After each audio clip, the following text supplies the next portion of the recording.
Parliament సమావేశాలు జరుగుతున్నాయి. తెలంగాణ నుంచి ప్రాతినిధ్యం వహిస్తున్న కేంద్ర మంత్రులు, పార్లమెంటు సభ్యులు తెలంగాణ రాష్ట్ర ప్రభుత్వంకు సంబంధించిన అనేక పెండింగ్ అంశాలు పరిష్కారం చేయడానికి సహకరించాలని కోరుతున్నామని మంత్రి పొన్నం ప్రభాకర్ తెలుపుతున్నారు. అయితే కాంగ్రెస్ పార్లమెంటు సభ్యులు గొంతెత్తిన సమయంలో మీ సహకారం ఉండాలని, మీరే ప్రభుత్వంతో చర్చించి తెలంగాణ పెండింగ్ సమస్యలు, ఆంధ్రప్రదేశ్ రాష్ట్రానికి తుఫాను ప్రభావిత అంశాలు, కేంద్రం నుంచి రావాల్సిన అనేక వాటాలకు సంబంధించి వివక్షపూరితంగా తెలంగాణ ఎదుర్కొంటుందని తెలిపారు. తెలంగాణకు న్యాయం చేయాలి. కేంద్రం నుంచి ప్రాతినిధ్యం వహిస్తున్న బీజేపీ పార్లమెంటు సభ్యులను కోరుతున్నా.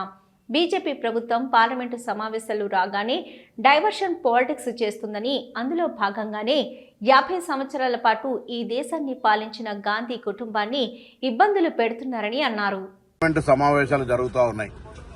తెలంగాణ నుంచి ప్రాతినిధ్యం వహిస్తున్నటువంటి భారతీయ జనతా పార్టీ పార్లమెంటు సభ్యులు, మంత్రులు తెలంగాణ రాష్ట్ర ప్రభుత్వానికి సంబంధించినటువంటి అనేక పెండింగ్ అంశాలను పరిష్కారం చేయడానికి సహకరించాలని కోరుతా ఉన్నాం. కాంగ్రెస్ పార్లమెంటు సభ్యులు గొంతెత్తిన వారికి సహకరించి ప్రశ్న అడిగే సందర్భంలోనో, ఒత్తిడి తెచ్చే సందర్భంలో మీ పరోక్ష సహకారం ఉండాలని కోరుతా ఉన్నాం. లేదా మీరే ప్రభుత్వంతో చర్చలు జరిపి తెలంగాణకు సంబంధించినటువంటి పెండింగ్ అంశాలు, పక్కన ఆంధ్రప్రదేశ్ రాష్ట్రానికి అనేక సందర్భాల్లో అటు తుఫాన్ బాధిత ప్రాంతాలకు సంబంధించిన అంశాలకు సంబంధించి కావచ్చు, లేదా కేంద్రం నుంచి రావాల్సినటువంటి అనేక రకాల వాటాలకు సంబంధించిన విషయం లోపల తెలంగాణ వివక్షపూరితమైనటువంటి అంశాన్ని ఎదుర్కొంటా ఉంది. అటువంటి పరిస్థితి రాకుండా మరి తప్పకుండా తెలంగాణకు న్యాయం చేయాలని కేంద్రంలో ప్రాతినిధ్యం వహిస్తున్న బీజేపీ పార్లమెంటు సభ్యులను కోరుతా ఉన్నాను. అదేవిధంగా భారతీయ జనతా పార్టీ ఎంతసేపు కూడా పార్లమెంటు సమావేశాలు రాగానే డైవర్షన్ పాలిటిక్స్ చేస్తుంది. అందులో భాగంగానే 50 సంవత్సరాలు ఈ దేశాన్ని పాలించినటువంటి గాంధీ కుటుంబాన్ని బ్లేమ్ చేసేటువంటి కుట్రతోటి రాజకీయంగా అత్యున్నతమైన అధికారాలను ఇచ్చినటువంటి వాళ్ళు, ప్రాణత్యాగాలు చేసినటువంటి వాళ్ళు ఒకవేళ అవినీతికి పాల్పడదలుచుకుంటే ఇలా వారికి ఏం తక్కువ ఉండేటువంటిది కాదు. కానీ దేశ ఐక్యత కొరకు, దేశ అభివృద్ది కొరకు ప్రాణాలను సైతం అర్పించినటువంటి కుటుంబాన్ని కావలసుకొని సమాజం ముందు బదనాం చేసేటువంటి కుట్ర జరుగుతోంది. ఇప్పుడు డక్కన్ హెరాల్డ్ కేసు కూడా అటువంటిదే. అన్ని విచారణ సంస్థలు బీజేపీ అనుబంధ సంస్థలుగా మారి ఇటువంటి విధంగా వ్యవహరిస్తా ఉన్నాయి. అయినా రాహుల్ గాంధీ గారి వెంట దేశమంతా ఉంది. భయపడే ప్రశ్నే లేదు. తప్పకుండా రాహుల్ గాంధీ గారికి అండగా ఉంటాం. బీజేపీ వేధింపులు, పార్లమెంట్ సమావేశాలు జరిగే సందర్భంగా డైవర్షన్ పాలిటిక్స్, బీజేపీ వైఫల్యాలు చర్చకు రాకుండా ఉండడానికి కొరకు ఈ యొక్క కుట్ర జరుగుతోంది. ఇదే సందర్భంలో కేంద్ర ప్రభుత్వాన్ని, భారతీయ జనతా పార్టీని అడుగుతా ఉన్నా, రిజర్వేషన్లకు సంబంధించిన అంశం మీ దగ్గర పెండింగ్ ఉంది. స్థానిక సర్పంచ్ ఎన్నికలో బలహీన వర్గాలకు అన్యాయం జరిగిందనేటువంటి స్పష్టత మరి ప్రభుత్వం తరఫున అన్ని ప్రయత్నాలు చేసినప్పటికీ 50% అనేటువంటి బారికేడ్ ఉండడం వల్ల ఇబ్బంది కలుగుతా ఉంది. కాబట్టి అందుకు సంబంధించినటువంటి మార్గాన్ని సుగమం చేయడానికి తెలంగాణ ప్రభుత్వ ప్రతిపాదన 42% రిజర్వేషన్ అమలు జరగడానికి సహకరించే విధంగా పార్లమెంటులో మరి చొరవ తీసుకుని దేశంలోనే ఆదర్శ రాష్ట్రంగా నిలవాలని కాంగ్రెస్ లేవనెత్తే ఈ అంశానికి భారతీయ జనతా పార్టీ కూడా బలహీన వర్గాల పక్షం నిలుచోవాలని డిమాండ్ చేస్తా ఉన్నాం. గ్రామ పంచాయతీ ఎన్నికలను ప్రశాంత వాతావరణంలో నిర్వహించేందుకు ప్రతి ఓటరు ఎన్నికల నియమావళికి లోబడి నడుచుకోవాలని మెదక్ జిల్లా ఎస్పీ డివి శ్రీనివాసరావు ఐపీఎస్ సూచించారు. ఎన్నికల నేపథ్యంలో సమస్యాత్మక గ్రామాలైన షాబాద్ తండా, సీఎం తండా, ఎల్లిపేటు, గొల్పుకొండ గ్రామాలకు చెందిన ప్రజలకు మరియు కొత్తపల్లి, అబ్లాపూర్, అన్నారం గ్రామాలకు చెందిన ప్రజలకు ఎన్నికల నిబంధనలపై అవగాహన కార్యక్రమం ఏర్పాటు చేశారు. ఈ సందర్భంగా ఎస్పీ మాట్లాడుతూ గ్రామాల్లో ఎలాంటి విభేదాలు, వర్గపోరు సృష్టించకుండా కలిసిమెలిసి ఉండాలని పిలుపునిచ్చారు. ఎన్నికలు వస్తూ పోతూ ఉంటాయని, గ్రామంలో ప్రతిరోజు ఒకరినొకరు చూసుకుంటూ జీవించవలసి ఉంటుందని, అందువల్ల ప్రజలు ఐక్యతను పాటించాలని సూచించారు. ఓటు హక్కును ప్రశాంతంగా, స్వేచ్ఛగా వినియోగించుకోవాలని సూచించారు.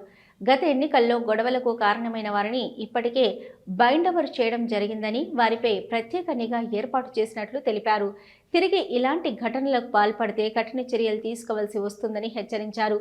అదేవిధంగా ప్రతి గ్రామంలో బెల్ట్ షాపులను ఇప్పటికే మూసివేయించామని, ఎవరైనా దొంగచాటుగా అమ్ముతున్నట్లు తెలిస్తే పోలీసులకు సమాచారం ఇవ్వాలని తెలిపారు.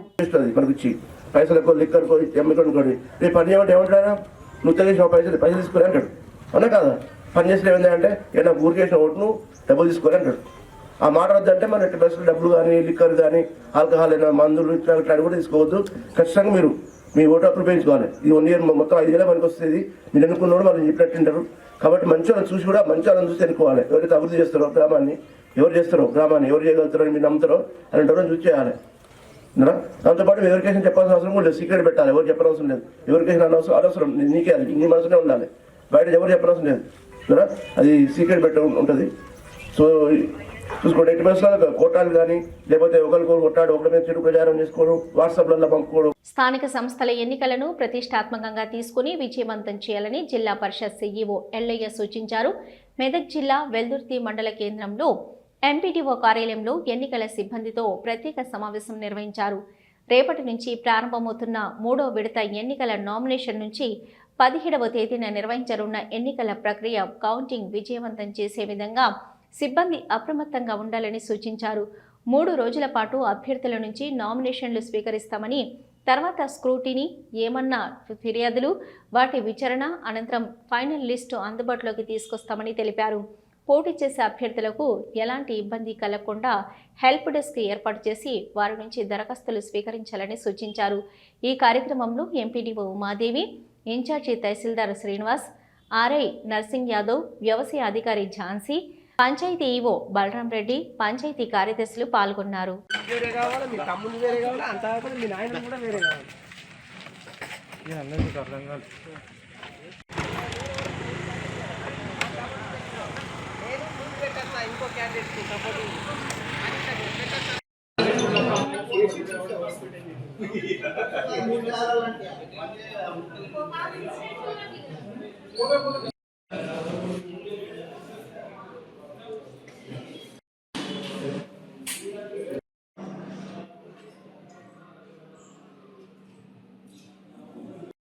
రానిస్తలేరు పెద్ద మనుషులే.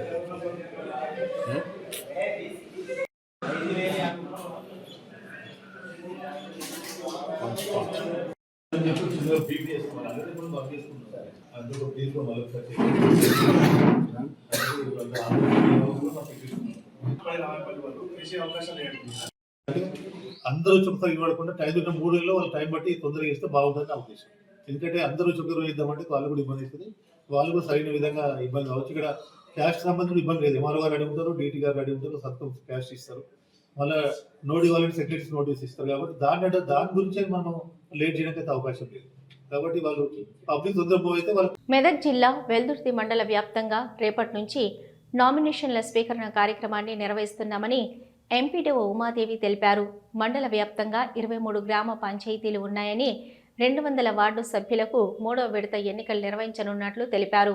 రేపు ఉదయం 10:30 నుంచి సాయంత్రం 5 గంటల వరకు నామినేషన్ స్వీకరిస్తామని, ఎన్నికల నిబంధనల మేరకు పోటీ చేసే అభ్యర్థులు నామినేషన్లు దాఖలు చేయాలని సూచించారు.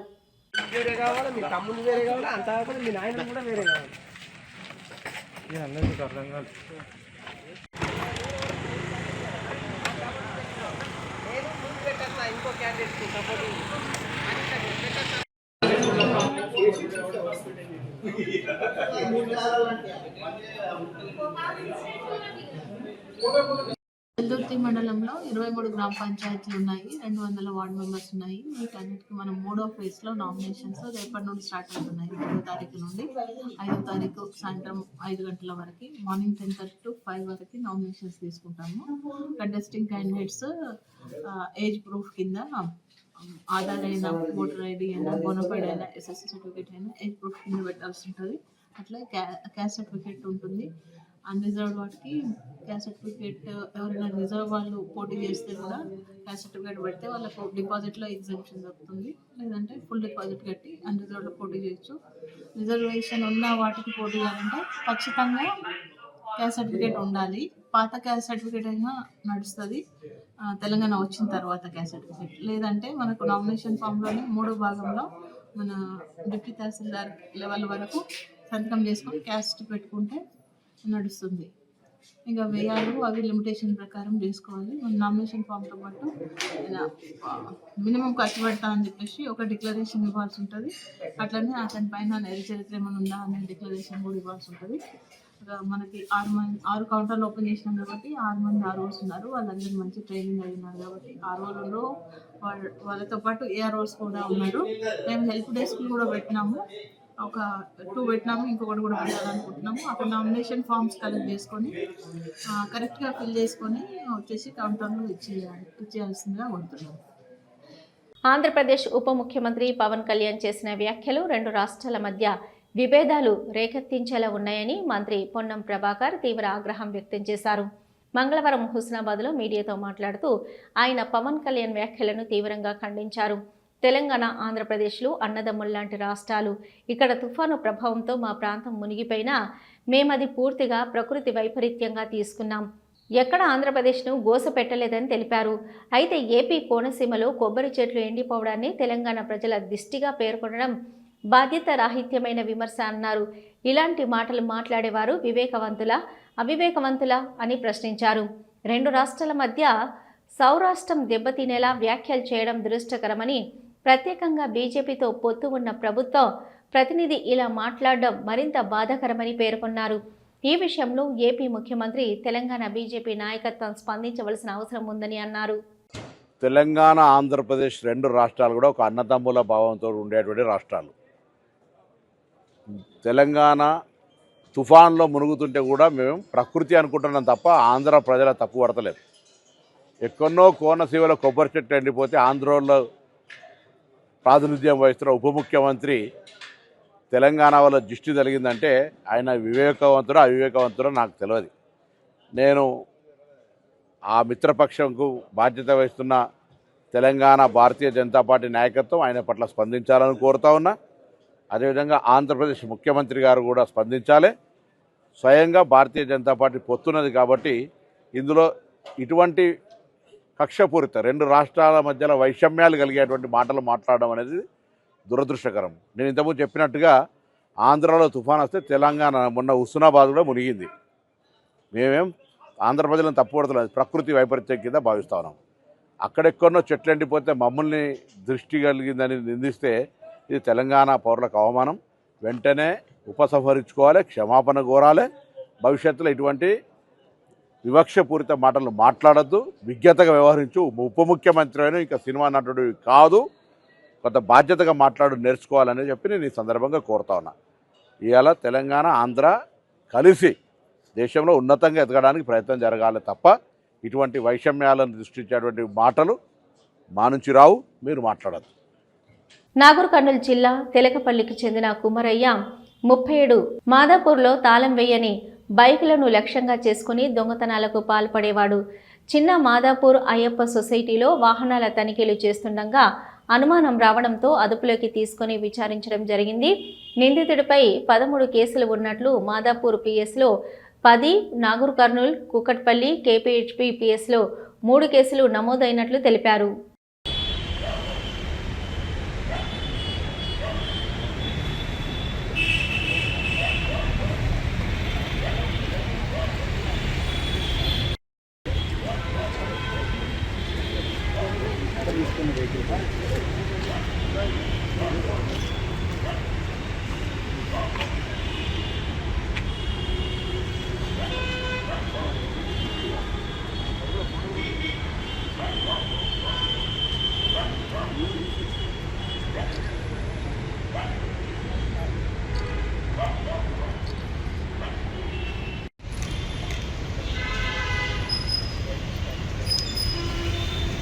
కొద్దిగానే సిగ్గుందా మీకు?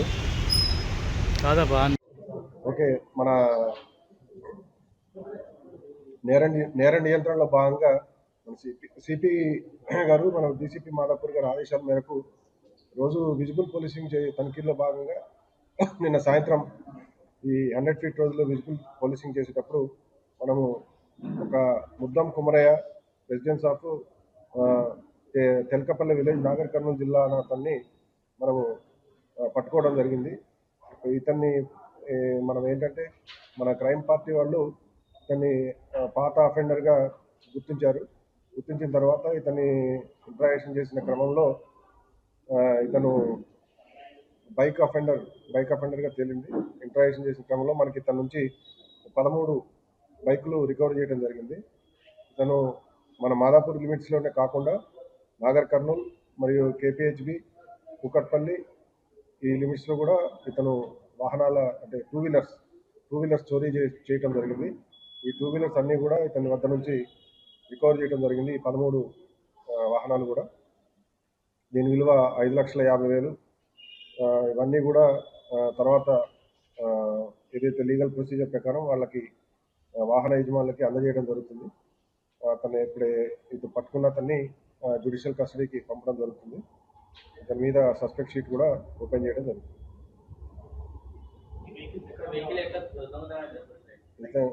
వెహికల్ అంటే ఇప్పుడు జనరల్గా మన ఎక్కడైతే ఎక్కువ వెహికల్ పార్కింగ్ చేసి వీళ్ళు అబ్జర్వ్ చేస్తారు, జనరల్గా ఎవరు అబ్జర్వ్ చేయట్లేదు అనుకున్నప్పుడు కొన్నిసార్లు మన వాళ్ళు హడావిడిలో తాళం మర్చిపోయి వెళ్ళిపోతుంటారు. కొన్నిసార్లు ఏమో ఒక్కోసారి ఇట్లా తిప్పితే అవి వచ్చేస్తుంటాయి హ్యాండిల్స్.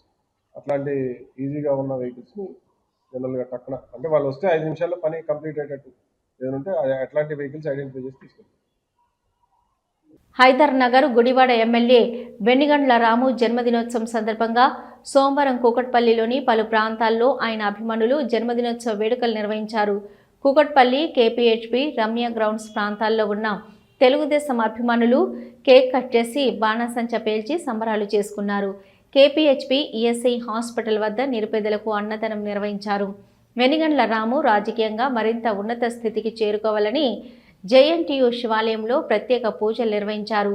ఈ కార్యక్రమంలో అట్లూరి దీపక్ చౌదరి, చెరుకూరి రవి, కంకణంపాటి కృష్ణకిషోర్, ఆర్కే చౌదరి తదితరులు పాల్గొన్నారు.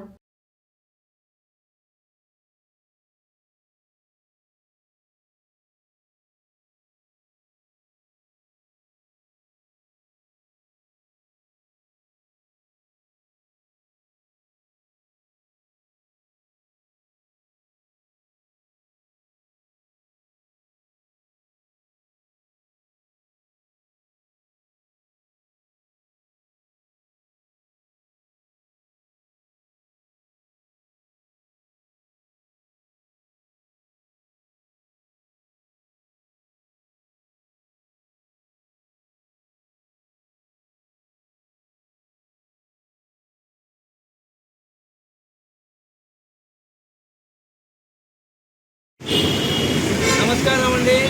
ఈరోజు మన గుడివాడ ఎమ్మెల్యే గారు వెనిగండ్ల రాము అన్న గారికి పుట్టినరోజు సందర్భంగా మన గేట్మూడి సేవా ఫౌండేషన్ తరఫున అన్నదాన కార్యక్రమం నిర్వహించబడింది.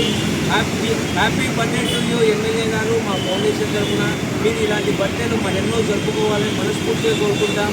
ఆ సార్ బర్త్డే తరఫున ఆయన అభిమానులు మన అన్నదాన కార్యక్రమం పెట్టడం జరిగింది. Thank you so much. Once again happy birthday to you MLA గారు. అన్నదాత సుఖీభవ, అన్నదాత సుఖీభవ. జై శ్రీరామ్, జై శ్రీరామ్, జై శ్రీరామ్, జై శ్రీరామ్. వెనిగండ్ల రామన్న నాయకత్వం. సర్పంచ్, వార్డు సభ్యుల స్థానాలకు జరిగే 3వ విడత నామినేషన్ స్వీకరణ ప్రక్రియకి పూర్తి ఏర్పాట్లు చేసినట్లు జిల్లా ఎన్నికల అధికారి కలెక్టర్ రాహుల్ రాజ్ అన్నారు. రేపటి నుంచి జరగబోవు 3వ విడత నామినేషన్ ప్రక్రియలో భాగంగా కొల్చారం ఎంపీడీఓ కార్యాలయాన్ని కలెక్టర్ మంగళవారం సందర్శించారు. ఈ నెల 3వ తేదీ, 5వ తేదీ వరకు 7 మండలాలకు సంబంధించిన 183 గ్రామ పంచాయతీలు, 1528 వార్డులకు జరిగే 3వ విడత నామినేషన్ ప్రక్రియకు సంబంధించి అధికారులు పూర్తి స్థాయిలో సన్నద్ధంగా ఉన్నారన్నారు. ఇక 5 గంటలకు నామినేషన్ కేంద్రం గేటు మూసేయాలని, నామినేషన్ కేంద్రంలో ఉన్న అభ్యర్థుల నుంచి మాత్రమే నామినేషన్లు స్వీకరించాలని, ఎన్నికల సంఘం నిబంధనలకు లోబడి ప్రక్రియను త్వరగా పూర్తి చేసేలా అధికారులను ఆదేశించినట్లు తెలిపారు. రాష్ట్ర ఎన్నికల సంఘం ఆదేశాల ప్రకారం ఎన్నికల నిర్వహణలో అలసత్వం వహించే వారిపై చర్యలు తీసుకోవడం జరుగుతుందని తెలిపారు.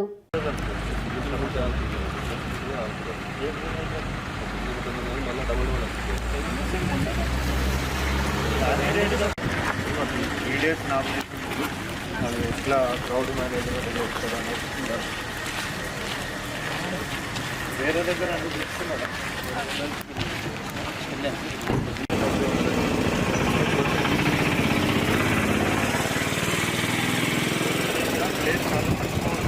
కంపేర్ టు అదర్ కొద్దిగా జాగ్రత్త క్రౌడ్ మేనేజ్మెంట్ చేయాల్సి వస్తుంది. ఇంకా చాలా ప్లేస్లో క్రౌడ్ ఏం చేయాలంటే వచ్చినట్టు నామినేషన్ పేపర్ తీసుకోవడం, సీరియల్ నెంబర్ రాసేయడం, నామినేషన్ పేపర్ తీసుకోవడం, సీరియల్ నెంబర్ రాసేయడం. సో ఇవన్నీ రాసేసుకొని ఒక్కటే మీరు మీకు ఆల్రెడీ షీట్ ఇచ్చినారు, రిజర్వేషన్ ఇచ్చినారు. సో బీసీ ఉమెన్ ఉందంటే బీసీ ఉమెనే ఇచ్చినారా లేదా అది చూసుకోండి. బీసీ ఉమెన్ అని వాళ్ళు డిక్లేర్ చేసినా సరిపోతుంది. బీసీ ఉమెన్ అంటే సీరియల్ నెంబర్ రాసేసుకోండి, వాళ్ళు బయటికి పంపించేసేయండి. సో ఇద్దరిని బయటికి పంపించేసి ఓన్లీ ఆ క్యాండిడేట్ ఒక్కనే కూర్చోబెట్టండి. Only in case candidate illiterate ఉన్నారు, లేడీ క్యాండిడేట్ ఉన్నారు, వాళ్ళ హస్బెండ్ ఉండాలనేసి అనుకుంటే సరే పెట్టండి. ఇంకా వేరే వాళ్ళు మేల్ క్యాండిడేట్స్ అవసరం లేదు. సో వాళ్ళని ఇద్దరిని బయటికి పంపించేసి క్యాండిడేట్ ఒక్కనే కూర్చోబెట్టండి. తర్వాత ఓవర్క్రౌడ్ అవుతా ఉన్నది వేరే దగ్గర. సో మీరు ఏం చేయొచ్చు అంటే నామినేషన్ పేపర్స్ ఫస్ట్ అందరూ కట్టకట్ట తీసేసుకోవాలి. ఒకటే థింగ్ ప్రిలిమినరీగా ఏంటంటే హెల్ప్ డెస్క్నే వాళ్ళు చెక్ చేసుకొని ఎలక్టోరల్ నంబర్ సరిగ్గా ఉన్నాయో లేవో చూసుకుంటారు. సో వేరే దగ్గర చేంజ్ చేయలేదు. ప్రపోజల్ సందర్భం వాళ్ళు ముందే పెట్టుకొని రావాలి. సో ప్రపోజల్ సందర్భం అభ్యర్థి సందర్భం వాళ్ళు ముందే పెట్టుకొని రావాలి. సో మీ వాళ్ళు హెల్ప్ డెస్క్లో చెక్ చేసి ఏదైతే రూమ్ బయటనో సో వాళ్ళు ఒక 30-40 మంది లైన్లో నిలబడి ఉన్నారు. సో అది ఎక్కువ క్రౌడెడ్ అవుతాం. సో తీసేసుకొని నంబర్ వేసుకోవాలి, టైం నెంబర్ నోట్ చేసేసుకోవాలి. ఈరోజు మధ్యాహ్న సమయంలో మకరాజిపేట జంక్షన్ వద్ద వాహన తనిఖీలు నిర్వహిస్తున్న ఫ్లయింగ్ స్క్వాడ్ టీం FST తనిఖీల సందర్భంగా భారీ మొత్తంలో నగదు స్వాధీనం చేసుకున్నారు. దాచారం గ్రామం గజ్వేల్ మండలానికి చెందిన దంపతులు గుండెల్లి శిరీష మరియు యాదగిరి ద్విచక్ర వాహనంపై ప్రయాణిస్తుండగా వారి వద్ద ఉన్న సరైన పత్రాలు లేని 30,59,500 నగదును పోలీసులు గుర్తించారు. నగదు గురించి స్పష్టమైన వివరణ ఇవ్వకపోవడంతో ఎన్నికల నియమావళి ఉల్లంఘన కేసు నమోదు చేసి స్వాధీనం చేసిన నగదును తదుపరి విచారణ కోసం సంబంధిత అధికారులకు అప్పగించారు. ఎన్నికల సమయంలో అక్రమ నగదు రవాణా, ఓటర్లను ప్రలోభపరిచే ప్రయత్నాలను అరికట్టేందుకు కట్టుదిట్టమైన తనిఖీలు కొనసాగుతున్నాయని పోలీసులు తెలిపారు. ఎలక్షన్ సంబంధించి మన జిల్లాలో 21 మండలాలు ఉన్నాయి. దీనికి సంబంధించి మనం క్యాష్ కానీ లేకపోతే ఫ్రీబీస్ కానీ పంచడానికి చూస్తారని చెప్పి దానికోసం మనం సపరేట్గా చెక్ పోస్ట్ పెట్టడం జరిగింది. మన దగ్గర FSTలు 21 FST పనిచేస్తున్నాయి. దాంతోపాటు ఒక SST అంటే ఒక చెక్ పోస్ట్ నడుస్తున్నది. వీళ్ళు గత కొన్ని రోజులుగా క్షుణ్ణంగా అన్ని వాహనాలు తనిఖీ చేస్తున్నారు. ఆ తనిఖీలో భాగంగా ఈరోజు చేగుంట పరిధిలో ఒక వ్యక్తి దగ్గర నుంచి 30 lakhs రూపీస్ తీసుకోవడం జరిగింది. అతన్ని ప్రశ్నించినప్పుడు అతను సరి సమాధానం చెప్పలేదు. ఇమీడియట్గా వాటిని మన RDO DSPs వాళ్ళతో సీజ్ చేసి అది ఐటీకి రాయడం జరిగింది. ఐటీ వాళ్ళు దాన్ని చూసి వాళ్ళ దగ్గర ఆధారాలు తీసుకొని దాని ప్రకారం వాళ్ళు తనిఖీ చేయడం జరుగుతుంది. అందరికీ ఒకటి ఏంటంటే ఎట్టి పరిస్థితుల్లో 50,000 కంటే ఎక్కువ పట్టుకొని తిరగొద్దు. జిల్లాలో తిరిగినా కూడా మా దగ్గర సరైన ఆధారాలు ఉండాలి. ఆధారాలు లేకపోతే వాటిని సీజ్ చేయడం జరుగుతుంది. తర్వాత ఆధారాలు చూపిస్తే మనకి ఇష్టం జరుగుతుంది. కాబట్టి అందరూ ప్రజలు గమనించాలని కోరుతున్నాను.